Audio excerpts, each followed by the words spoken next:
واقعہ کربلا تاریخ انسانی کا وہ واقعہ ہے،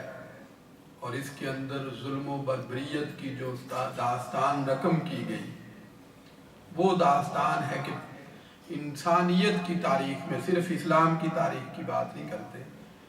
انسانیت کی تاریخ میں اس سطح کا ظلم و بربریت پر مبنی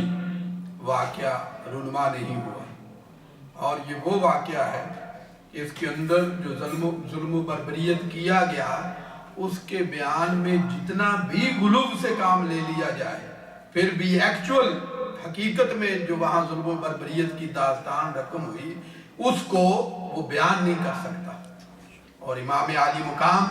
اور آل رسول صلی اللہ علیہ وسلم پر جو ظلم و بربریت کے پہاڑ توڑے گئے، اور شہزادوں کو سرکار دو جہاں صلی اللہ علیہ وسلم کی آل کے مقدس پھولوں کو جو ہے بے دردی کے ساتھ مسلا گیا، اس کی اور کوئی آپ کو کہیں مثال نہیں ملتی۔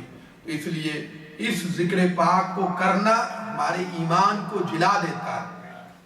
ہمارے ایمان کو تقویت دیتا ہے، اور ذکر آل رسول ہمارے ایمان کی جلا کا باعث ہے، ایمان کی زندگی اور حیات کا باعث ہے۔ اس لیے ذکر نبی،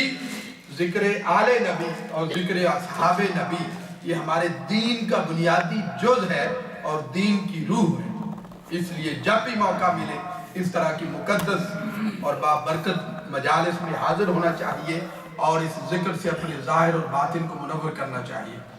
اب تلاوت قرآن مجید کے لیے تشریف لاتے ہیں محترم یعقوب حیات صاحب، شریعہ کلاس کے ہمارے اسٹوڈنٹ محترم یعقوب حیات صاحب۔